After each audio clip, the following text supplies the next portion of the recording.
Hey, you awesome folks! Thanks for taking this journey of discovery with your guide, Keith Haney. You're listening to the Becoming Bridge Builders podcast, your favorite podcast for everything from racial reconciliation to education innovation, justice reform, and leading change in the 21st century. This podcast is for people who love to be challenged with difficult topics, but want practical solutions to solve these challenging issues. Becoming Bridge Builders makes change possible. Each week on the podcast, Keith invites innovative thought leaders to share how they are building bridges in their area of expertise.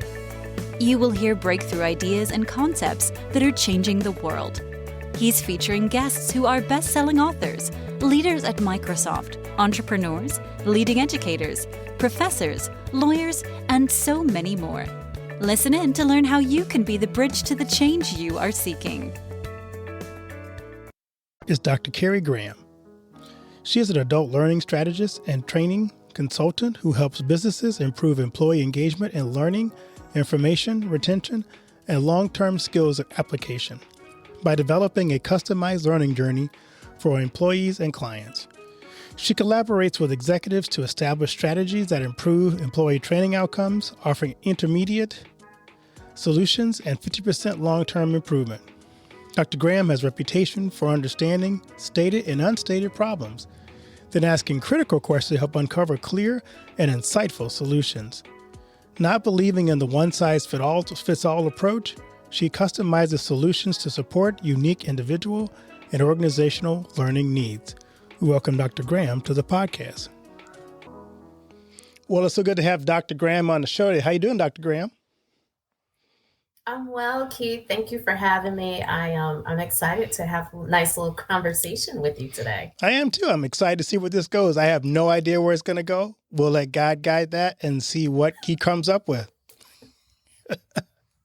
Absolutely. It's best if we just yield. We just have to yield. I agree. I'm going to ask you a question I love to ask my guests to kind of get us warmed up, to get to know you a little better. What's the best piece of advice you've ever received? I would say I never thought it was good advice until the last couple of years. Honestly, I thought it was just talk. Growing up, my mother would always say, well, Carrie, just do your best. Just do your best. And as a kid, you hear that and let it, if it's coming from someone closest to you, you just sort of take it in stride. And over the years, she would just say that. There was no explanation. There was no additional words of encouragement. It was simply, well, just do your best. Just do your best. And in the last couple of years, being on the journey that I'm on and some life changes that I've experienced, I've recognized that doing my best is truly all that I can do. And if I, remain faithful to God and recognizing that he has equipped me to do my best, then that's all that there is that can be done. And it's freeing. It has truly freed me when I went back and started reflecting on that advice. So I would say from the words and lips of my mother, do your best, Carrie, just do your best. I like that, because really that's all you can do. That's how you can show up in the world, is by giving it your best. Right. And I've had one other person ask me that question, and I giggled to myself because I want to have something riveting to say, but the reality is it's simply, a short phrase, but it's been with me my entire life. And it wasn't until I was older that I recognized the value in that advice. And so I'm, prayerfully, my mother will get a chance to listen to this, and I'm so thankful. I'm so thankful that she planted that seed so young in my life. And, silly me, I just now realize, just do your best. There you go. I love that. I'm curious, you kind of mentioned your mother. Who are other people in your life who served as a mentor for you or to inspire you? yet again, I can't say it's someone riveting, but um, as I've gotten older, I have to go back to my mother. She, raised me single mom. My sister came along, and we had two adults in our household with my sister, who is significantly younger than I am. But I have to give honor to her and her faithfulness, and being a role model, all those years, even when I wasn't wise enough to recognize it. And again, as I've gotten older and have taken some risks in my career, I recognize that for years, she modeled hard work ethic, being compassionate to others. Wow, that's powerful. When you can remember those people in your life who have poured into you and given so much to you, you always want to kind of stop and give thanks to them and to God for those people in your life. All right. So, Dr. Graham, I'm always curious too with my guests to tell us your personal story. We kind of talked about a little bit. I'm just curious, what was your journey like? My journey is an interesting one. Thank you for asking. Let me first say that. Thank you for asking. And I always appreciate that question because it forces me to look back at my life and take away a new lesson. So this is an opportunity for me to gain another lesson.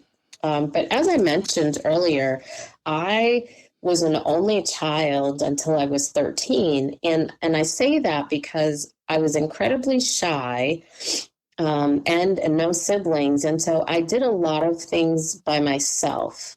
I learned how to, listen and not be really seen or heard, but to listen really well at conversations.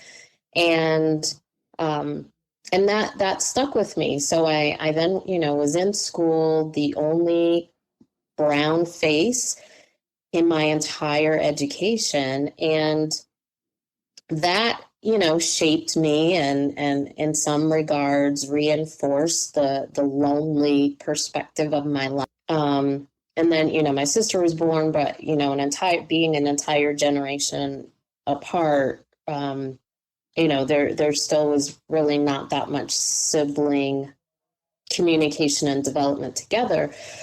But being in school, going to predominantly white schools, being the only face of color, being a woman, it was challenging. And then going to college, being originally from Connecticut and going to undergrad at a small white school in North Carolina, it posed some more of the same challenges with being the only one, being in a new regional culture, the Bible Belt.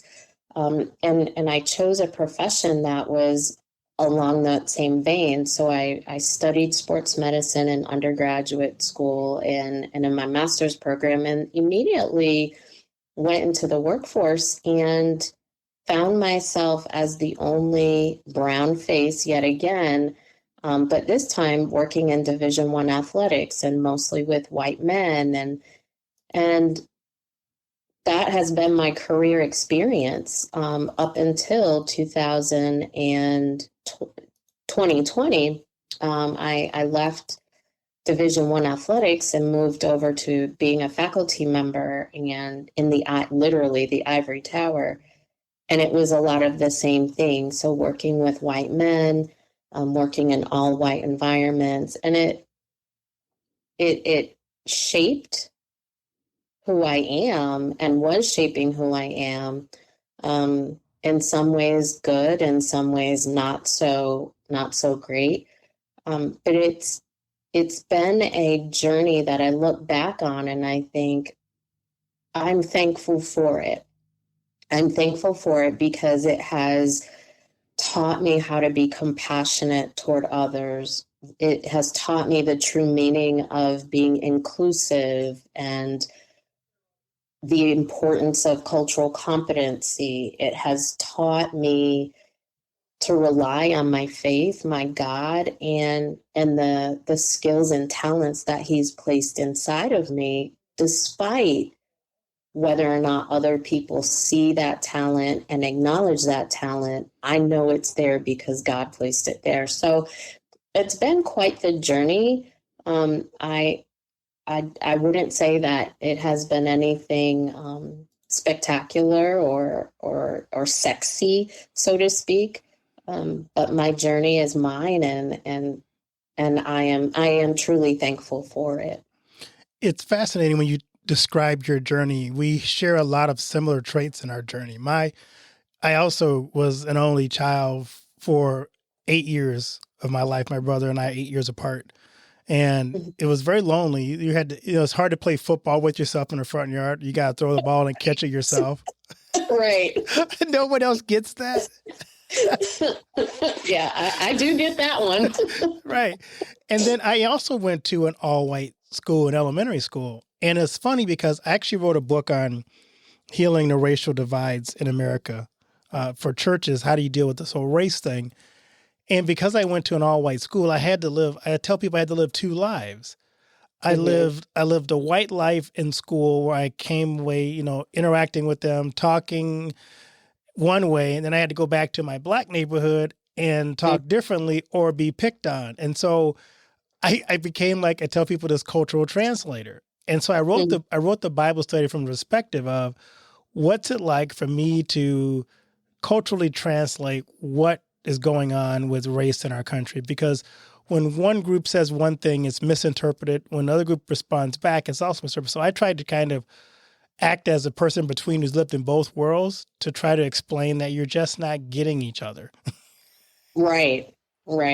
I'm so happy that you wrote that book, especially for the church and the church community, because it really lends itself that it is two lives. It is two lives that many people end up living. And I remember when later in my career, when I got my PhD, I was working with someone who he frowned upon code switching. And one of the positions that I take on code switching, and there's a lot of discourse around it, is one, people will do what they need to do to navigate the space that they're in to the best of their ability. That's the first thing. Right. And so who are we, or who is someone else to judge how they navigate that space? And so if code switching or cultural translation is one way that you choose to navigate, that is simply part of your journey, and mine as well. One of the things that, while there has been criticism of me in that regard, I view it as, because of those years of experiences, I'm able to navigate both spaces. I know how to navigate an all-white environment and be comfortable navigating it. I know how to go to the neighborhood and navigate it and be fully comfortable and feel authentic in navigating it. And there are a lot of people in the world who are unable or unwilling to navigate multiple spaces. Right. Yeah, and you're right. And it's hard for people who don't embrace that. Because what cracked me up years ago was when I was growing up and I was like a teenager, and all of a sudden the term sellout came out. Yeah. And I'm like, as opposed to seeing us as a cultural navigator, it's like, you're just selling out to your community. I'm like, no, I'm not. You have to learn to live in both spaces if you want to get beyond the wall and the border you're putting around yourself. Yep. Yeah, I agree. I agree 100%. It is an interesting experience to have. And again, I value our conversation because it's a shared experience. And even in my adulthood at 50, I moved back to the the Bible Belt, the Southeast, a few years ago. And I would say about once a month, it comes back up, but it comes up from the perspective of, well, you're a Yankee, you are a Northerner. And I view it as really with a disregard and a disrespect for culturally how I grew up, how I live how, a majority of my family lives their life, but knowing that I'm here. And so again, it becomes a place of how am I navigating both spaces without being disrespectful to both spaces. Right, exactly. It's so funny. And the weird thing too is, as an adult, it's harder almost because no one really understands, I think, or I shouldn't say no one. People tend to not understand the value of looking at things from both perspectives. We have gone to our corners in this society and we just throw blurbs at each other. And no one actually listens to the other side. It's like, I don't think he means that I don't think it's what you're hearing, what he's saying. And so I try to help people to understand that I really don't think people are that bad. I think you're just misunderstanding. Like the whole Black Lives Matter thing to me was a hilarious kind of a sad commentary, because most Black people that I talked to who used that phrase were not necessarily giving to a organization. They were simply saying, do you understand that there have been some problems in the Black culture for years and years and years, and now all of a sudden we have a voice to tell you that these lives matter, and would you please pay attention, as opposed to we're supporting an organization, Black Lives Matter. Right. You're absolutely right, Keith. It becomes a talking about the topic as well as talking through the topic. Right. It's in the academic space, it's addressing discourse with a big D and addressing discourse with a little d. How are we going to talk about it? Are we simply talking about it, or are we talking through whatever the issue is? And my work in adult learning is pretty similar. So frequently I find that businesses are focused on and view either their employees or their clients as the commodity and as the vehicle. And what they do is they completely disregard, this is a human being who has prior experiences. They have likes and dislikes. They have needs and wants. And they are bringing all of who they are to the table. Why are you not speaking to that, as opposed to focusing on the content that we have to present, or focusing on how great I am as a presenter and you should feel blessed to have me, or, focusing on the skill that you need to develop so that you can make me $1 million, or, whatever the case may be. It's I view a lot of that as we have gotten so far away, so far removed from engaging in conversation with people. Right. And when I talk to people about like DEI, for example, what I think people sometimes miss is everybody wants to feel like they belong, that they're welcome, that they're included. But we've taken DEI and we've turned it into another thing to throw at each other, another fighting point, versus how do you, as somebody pointed out, how do you show up in situations where you are listening to people who you don't understand and attempting to learn from them? And how are they also showing up to learn from you? If we're not both engaged in this give and take in the workplace or in our society or in our churches or in our homes, then we're going to be stuck in a place where we just see everybody who's not like us as the enemy. Absolutely.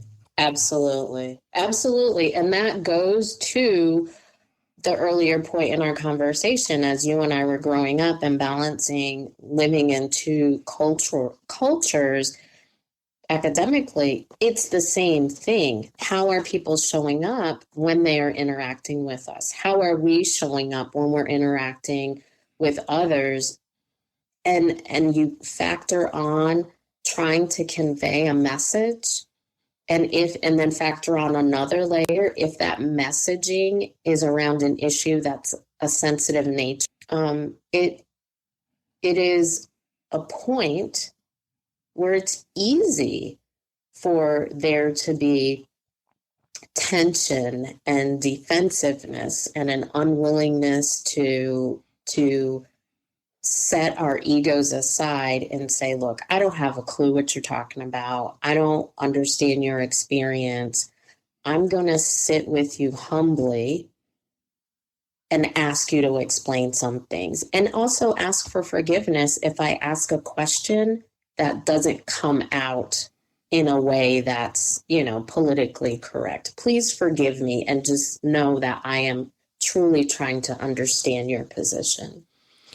Yeah, I just had a guest on my podcast who's is a Latino, and I said, I'm just curious, what is the appropriate term in your culture? Is it Hispanic? Is it Latino? Is it something else? And she said, thanks for asking that question. Because I honestly was curious, because I hear so many different terminology thrown around that I want to address you in the way that is most respectful to you. But I don't think a lot of people take the time to even curiously ask that question. Right. Absolutely. Absolutely. And it falls in so many different places. I remember it again reminds me of when I got my PhD. There were people who, and there still are people who refuse to acknowledge that. And so they'll say Carrie in professional settings. And it's rare that someone either calls me Dr. Graham. I've gotten Dr. Carrie, which I think is, it's sort of like, it's going to pacify you, right? Like, I'll say the doctor, but it's not really legit. Like, I'm not really honor it. And then there's, those people that ask and they say, what do you prefer? Now, oftentimes outside of business and work, the people that I meet, please call me Carrie, right? Like, I came in the world as Carrie Graham. Right. And that's how the good Lord is going to receive me. And so, this is simply a credential that I had the opportunity and the blessing to get, but acknowledge who I am, right? Like, that's really all that it is it's, again, I'm gonna, people either don't want to acknowledge it or half acknowledge it. And I'm always torn. And there's a part of my heart that is like, man, you still refuse to see and acknowledge me as I'm showing up for you. Right. And it's funny. I have an uncle, and my uncle, every now and again, we're pretty close. And every now and again, if I make a silly mistake or something, he goes, all that education, Carrie, all that education. And literally all I can do is laugh, right? Like, he says it with love. And it's funny because my family, it is, that was an accomplishment that she made, right? Like, she had that. We're proud of her, but that's still Carrie over there. Right. And they treat me as such, which I value. I just value it. I value the people that have known me for a substantial amount of time, and they acknowledge who I've become, because it's not to disregard the past. It's not to throw the past in my face to say, well, we knew you when you were. Right. And that's a statement that often is found in the church. Well, we knew you when you was out doing X, Y, and Z, but rather those people, I hold them close. I truly hold them close because they understand the accomplishment and they honor the accomplishment, but more importantly, they honor the totality of who I am. Right. So for my listeners who are just kind of being introduced to you still, so tell us what you're currently doing. Stay with us. We'll be right back. And now a word from one of our sponsors, For Freedom Mobile. If you're using AT&T, Verizon, or T-Mobile, then you're being tracked. Mobile providers collect your location, communications, internet activity, even your financial transaction. They sell that data to anyone willing to pay for it and provide it to the government without a warrant. Switch to For Freedom Mobile, and you won't ever have to worry about Big Tech or Big Brother tracking you through your mobile phone again. For Freedom Mobile provides secure, unlimited talk, text, and high-speed data for just $29.99 a month, and it includes free internet roaming in over 200 countries. Sign up for the service by visiting forfreedommobile.com and using the promo code BridgeBuilders to get your first month for only $9.99. See forfreedommobile.com for details, just like the number 4, freedommobile.com.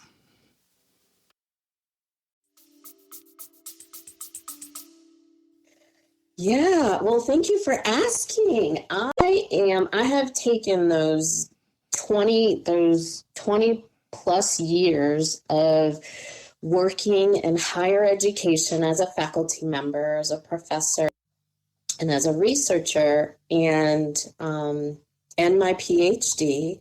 And now I support small and mid-sized businesses in improving their training and development programs. So whether that is an onboarding program or whether it's a coaching program or a certification program, I work with them to make sure that their audience is engaged in the learning process, that they understand the content and are developing the skills that are being presented, and then that they know how to actually apply the thing that they learned. Because sadly, we all have sat through some type of training where great information was being shared, but they didn't help us develop the skill nor helped us apply it appropriately.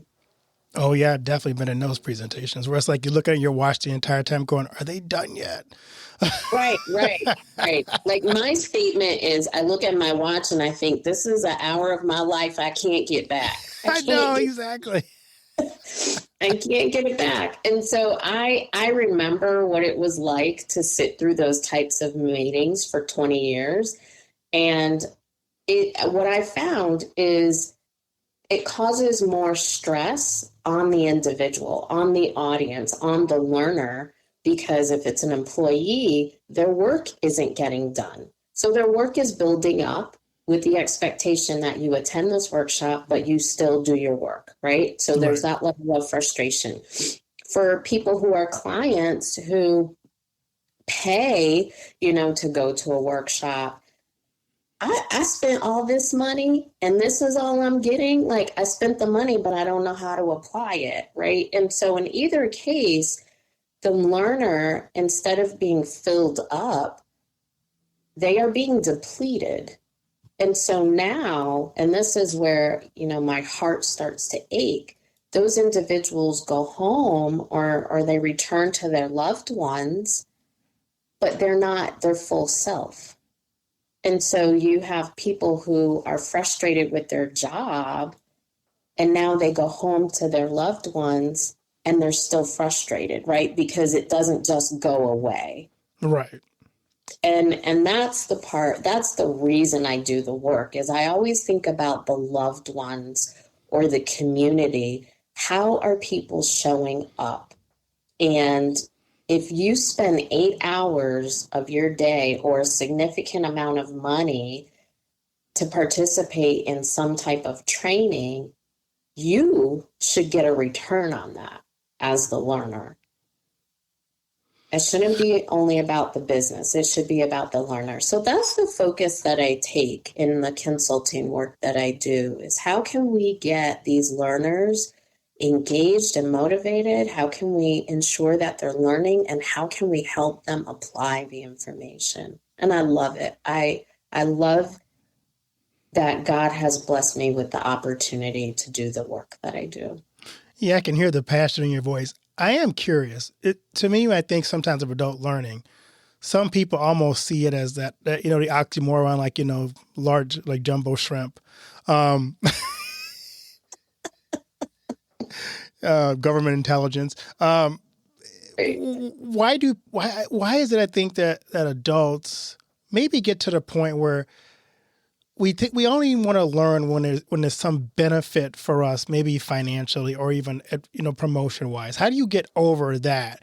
And how do you find ways to improve people's desire to grow in adult learning? Yeah, well, that's a great question. You have to, a couple things are happening. So the first is the difference between children and adults is a child is an empty slate. The beauty of the adult is that we have all this life experience that we use to learn new information. And oftentimes people don't acknowledge that. And that's why I said, like, we're complex individuals that we show as we show up. And so one of the things that is overlooked is bringing the rich experience, life experience to the learning table. We have expectations, right? But those expectations have been developed over time, over multiple experiences. So you and I both agreed that we've sat through some horrible trainings. Right. I refuse, it takes a lot out of me to attend any type of training now. And it's because since 1996, when I started working, I was sitting through bad trainings. So it's hard to get someone who's had year after year after year a specific type of experience, and now you want them to go into your experience with some enthusiasm and excitement. Right. Right. That's a hard lift. And so one of the ways that I encourage people who are developing any type of training or programming is, instead of expecting them to be excited, why don't you simply ask them and see where they are, right? Like, if someone said, Carrie, how are you feeling about being in this training? If it had anything to do with technology, I would be like, I'm aggravated already. I don't really want to be here. I don't like technology. I want to go back to a time with wooden pencils and the sharpener that's screwed into the wall, right? But that's because of my experiences with technology. Whereas when I got married 2 years ago, I immediately became a grandmother. And overnight, I became a mom and a grandmother. And so I want to do the best by my grandsons. And so often when I know they're coming over, I get on Google and I'm like, what do boys of this age like to do, right? Like, how can I learn how to do it? And so in that regard, my learning is, my desire to learn is highly motivated because there are people's lives that matter to me. Yeah, it makes sense. Right. But if people never ask me, right, like, Carrie, we want you to attend this training on parenting, blah, blah, blah, blah, I would say, no, I don't want to do that. Right. Right. Like, I'm 50. I have never given birth to children. I'm not about to raise any children. Right. Like, I'm not doing that. I get my grandkids on, a couple times, and it's all lovely. And so it's focusing on the person asking them, simply ask them, where are you? Are you excited to be here? Do you have a little bit of trepidation about being here? The same holds true about, having conversations like you and I spoke about earlier. Tell me where you are. Simply just tell me where you are in this. I do wonder. So I'm working on a doctorate in education. Congratulations and welcome. Well, it was interesting though, is I never really thought about the fact that there is a whole school of children's education, pedagogy. Yep. But I did not realize that there was an entire different set of education for adult learning. And I wonder sometimes if in our best efforts to educate people, we're using the wrong principles for adults. Absolutely. Absolutely. I see it all the time. And you're absolutely correct. And quite honestly, when I started teaching, I was doing the same. I was making the same mistakes. And it's because I was educated to be a sports medicine healthcare provider, not how to be an educator, at the university and college level. So you're absolutely right. Oftentimes people will develop a training or facilitate a training in one of two ways. One, what they have experienced. And sometimes that's not the best, right? Right. they saw someone else do this and it seemed to work for them, so I'm going to do it. Or they are doing what they see their children doing in classrooms or remembering, what their childhood experiences were like. But andragogy is the study of adult learning, how to support adults in learning. And it truly is, in fact, its own field of study. Right, because I can just see, like when I go to a presentation, like everybody get your markers out. I'm like, my marker's out. What the heck? Right. We're about to color. I don't want to come up and do this. Yes. It's true. It is so true. And Keith, I'm gonna turn our conversation in another area. You see it in church. Yeah. You see it in churches. And I teach a graduate, I only teach one grad class a semester for a local program, and I love it. And every semester the topic of Black churches and the experience of Black churches comes up, and you just see it all the time. Y'all are still using a practice that was used in the fort. What? and I'm supposed to change my life because of the way, right?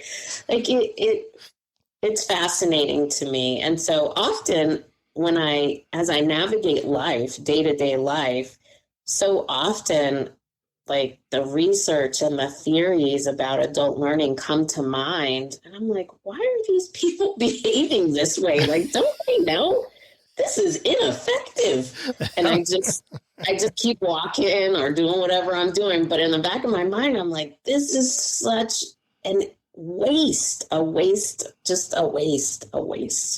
So to hammer that point home a little bit further, my education to do this as a pastor, we had one class. And if I remember it was so I could teach confirmation or basic instruction to elementary school kids.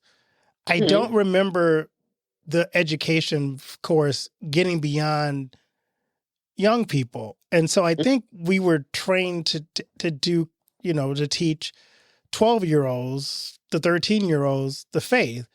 And I don't really think we were taught to do education for adults. I look back on it. Some of the early things I did were this is just horrible. I hated it myself. I didn't want to do it. The people didn't want to be there. And they weren't there. So something's got to change. This is not working. Yeah, absolutely. And the thing about it is I spoke about adults come with different experiences earlier. in our conversation. And if you think about who sits in a congregation. You have people across ages, you have people across experiences with God, with religion, with organized religion, with their faith. You have people from different walks of faith, people who are navigating the world as they live in it, and that, all the social issues that are out there.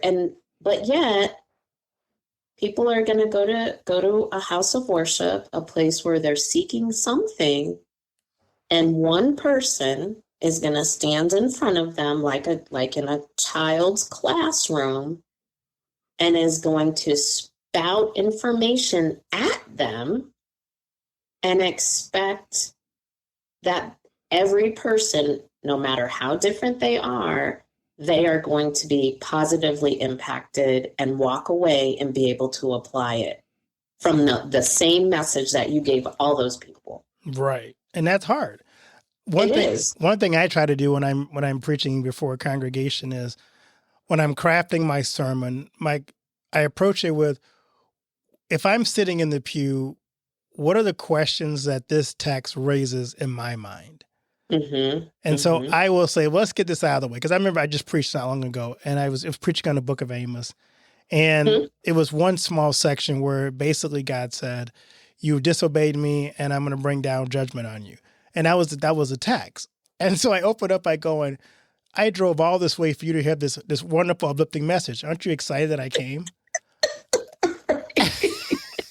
I love it. Oh. And they laugh because, they're thinking that you can kind of ignore that as a preacher, go, they're not thinking that. No, they really are. They're going, There's no gospel here. There's no good news here. And you're preaching on this. And I'm going, what in the heck did I get out of bread for to hear this? And so I opened up and started, this is what you're probably thinking. Well, let me tell you, I'm going to have to preach on the entire book so you get a bigger picture of what's going on in just this one chapter. Mm-hmm. And we dug into, how's that apply today? If you go back in time, what's happening in Amos is still happening in America today. We got prosperity, and God's saying you're prosperous, so you're not paying attention to me anymore. And so can we relate to that? And I think everybody in the room could at least begin to understand at some point you get that fundamental feeling of, yeah, I do know what that feels like. Right. And that's the thing, I'm so happy that you shared that example, because one of the things that I have clients often ask me is they'll say, well, how do I address the needs of everyone when I can't be one-on-one with them? And you did that, right? Like you put the thing out there, right? Like the elephant in the room. You called it what it is. You publicly acknowledged it, but then you said you posed the question of, yeah, this doesn't seem like happy go like yeah, this is the God I want to serve, right? Like that it doesn't read that way. And so how many times have you felt that way? Or in what aspect of your life causes you to feel that way? And so you can still draw people in terms of their motivation to learn and their capacity to learn. If you pose it's the same question, but how people interpret that open-ended question and how they apply it to their own lives is a very effective way to get people thinking. Right. Because you're not answering the question for them. You're letting, and the thing is, you learn to pause to let them have time to think. You can't just throw it out there and go, okay, now here's the answer to that. No, I want you to sit in that for a moment and reflect and personalize it. And I'll show you how God's people in that day dealt with it. And maybe the things that they did may be helpful for you as you're dealing with it. Right. And the thing is so often, again, going back to communication, people are uncomfortable with silence. Right. They are so uncomfortable with it. And again, this is one of those times when I go back to being an only child, having to play by myself or sit in a room of adults and not say a word. Like, I'm okay with silence. I'm okay with making eye contact and being silent. Like all the things that are uncomfortable, that most people feel are uncomfortable. But it's in that silence that people are really able to process the information, make it make sense for themselves, and then apply it to their own situation. Right, exactly. Mm-hmm. So I'm curious, as we're Yes. talking about this, and I love your passion, but I'm kind of curious, what drives you and what's your why?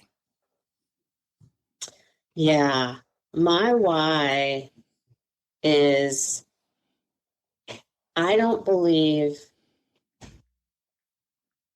I don't believe that one size fits all. No one is the same, but yet everyone deserves an opportunity to live the way that they so choose and to be happy. That is my why, and that is the passion that drives me. Now, I say that because, again, for 50 years, for the most part, I was the only one.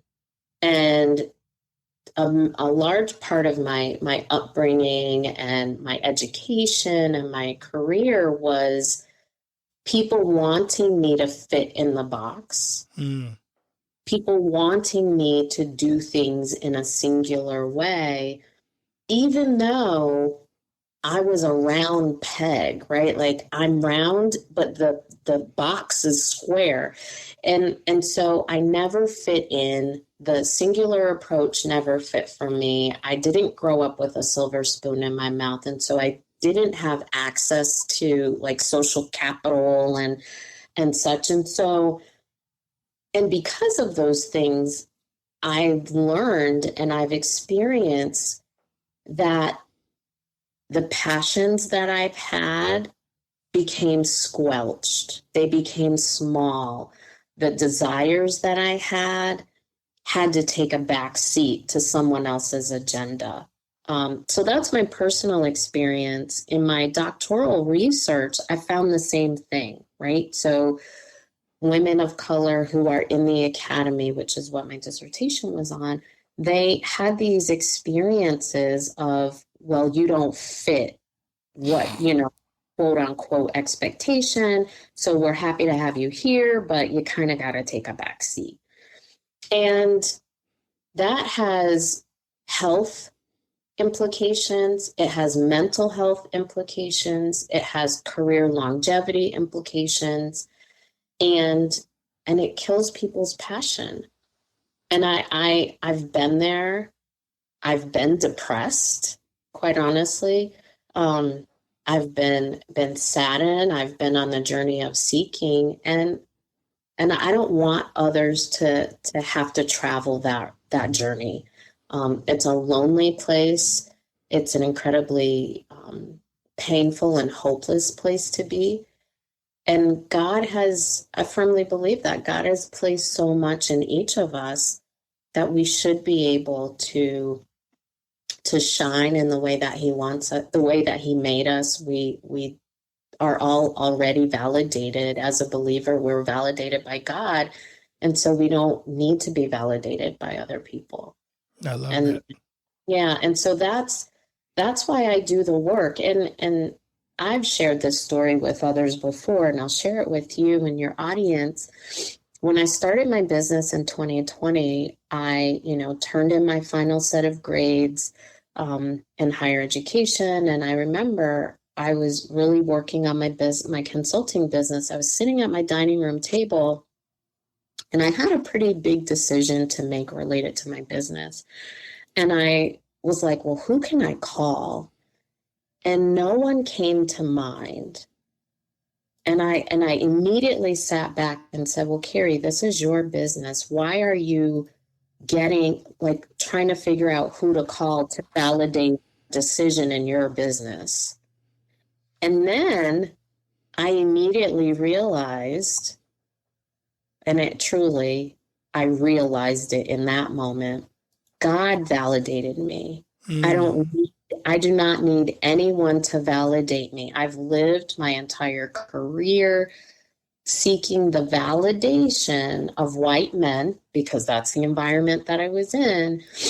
And I don't need that. I can be successful on what God has given me alone.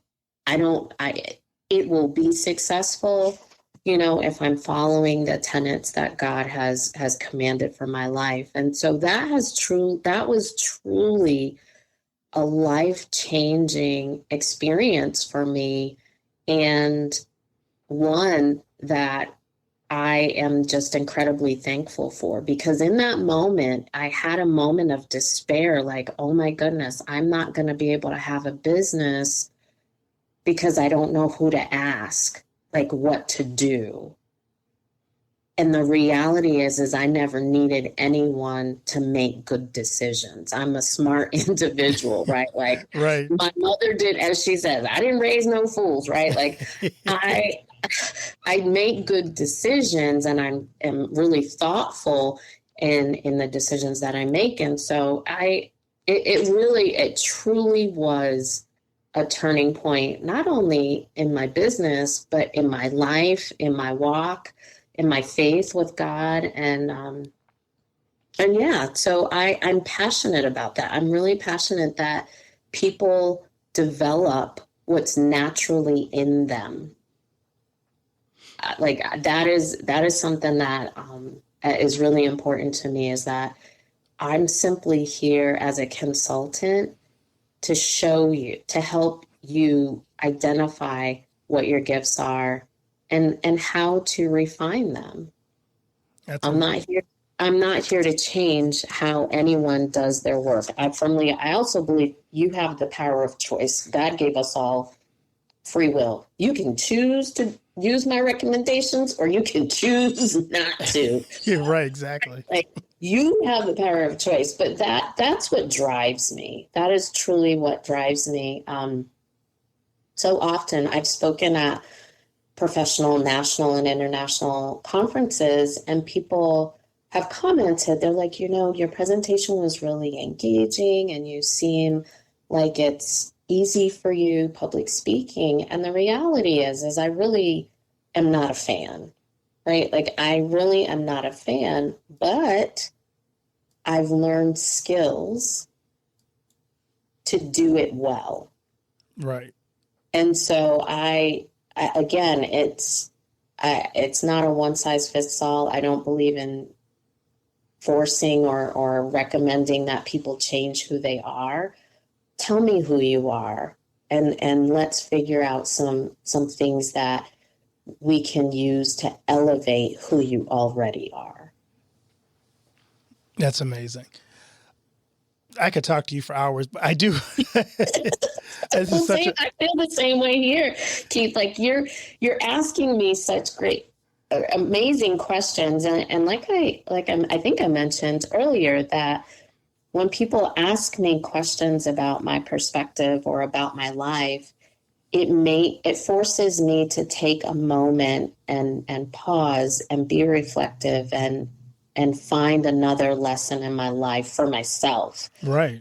So I am so thankful to you, and I could talk to you forever too, because I'm getting a new lesson. I'm getting new lessons. There you go. I do like to ask my guests this question, because we've had you're making such an impact, I believe, in this space, and I don't think a lot of people no one has your approach. I mean, you've been uniquely crafted by God to be in this space in a unique way that only you can show up in. Yeah. With that in mind, my question for you is, what do you want your legacy to be?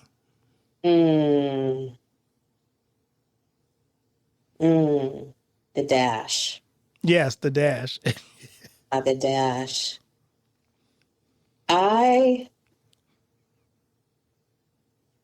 And I hope I don't get emotional. And if I do, it's okay. It's okay. Actually, this is a thing that's new to my podcast now. Guests I ask questions to, at some point, they cry. I think it's like the Maury Povich show, I say. So, yeah, absolutely. Absolutely. And I always say, like, God gave us all the emotions. And so he gave them to us for a reason. So it's okay if we use them.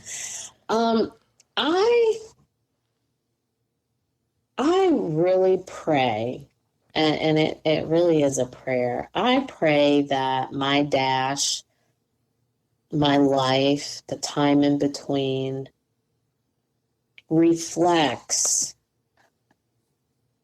God's love to others. Absolutely God's love to others. But that people can say wholeheartedly that Carrie took a very simple perspective of life and wanted it all to be beautiful. Because that's it, and that really is what I want. I believe that when people are living their fullest life, it's beautiful. When someone changes their life because they chose to, that is a beautiful thing. And when people have peace, like undescribable peace and undescribable joy, those are beautiful things. And if I can be a part of helping anyone have that, even if it's for, the one moment that our paths cross, I want to be able to tell my Savior that that's what my life was. right. That is what my prayer is that my life, that she took a simplistic approach to everything that she did, and it glorified God. That's amazing. Yeah. Yeah, I do. I live a very simple life, and there once was a period in my life where I made things very complicated and I wasn't happy. I put on a good face, but I was not happy. I was dying inside. And I don't want to forget that experience, but I don't want to relive it, and I don't want others to travel that journey if they don't have to. Yeah, I get you. That's important.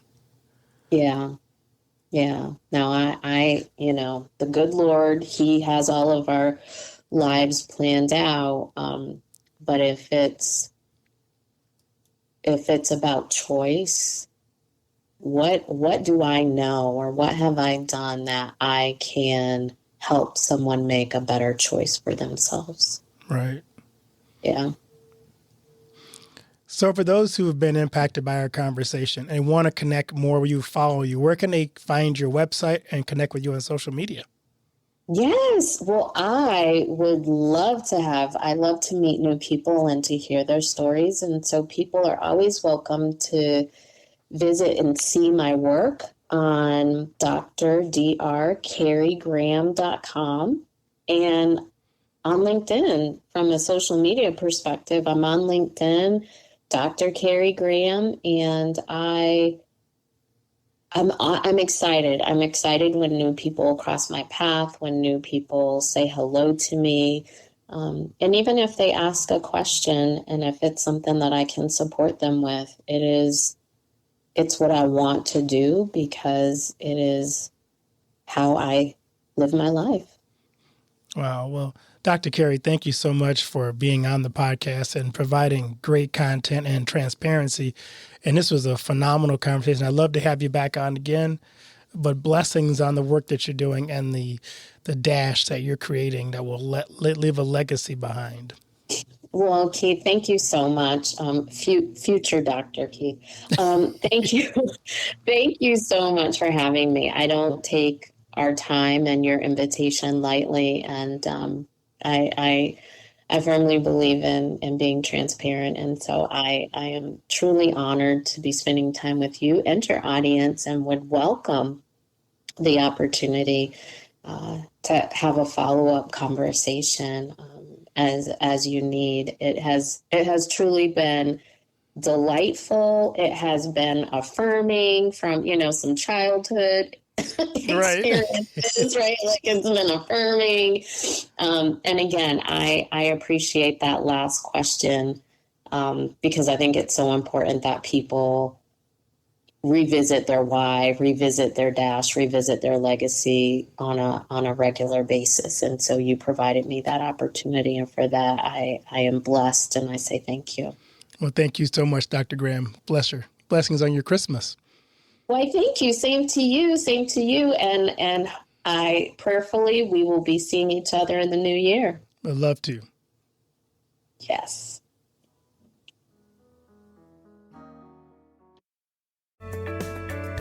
Thanks for listening to Becoming Bridge Builder. If you enjoyed this episode and want to help support the podcast, please subscribe and share it with others. Post about it on social media or leave a rating and review. To catch all the latest from me, you can follow me on Instagram at @bkeithhaney and on Getter and Twitter @RevHeadpin, or on his website at alightbreaksthrough.org. Thanks again, and tune in next time. Do you know that most entrepreneurs hit a revenue ceiling and have no idea why? They're working harder, spending more money, running more ads, but revenue stays flat. My friend Dr. Noah St. John calls this the invisible break.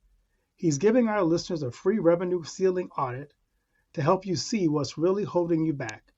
You'll get a free 30-day membership to NoahBot, giving you access to Dr. Noah's 30 years of experience to help you reach your next level. But hurry, because there's only 50 available this month. So if you're tired of being stuck at the same revenue level and want to finally break through, get your free revenue ceiling audit at drnoahvault.com in the affiliate link that'll be listed in the show notes. Thanks for listening to Becoming Bridge Builder. If you enjoyed this episode and want to help support the podcast, please subscribe and share it with others. Post about it on social media or leave a rating and review. To catch all the latest from me, you can follow me on Instagram at @bkeithhaney and on Getter and Twitter @RevHeadpin. Thanks again, and tune in next time.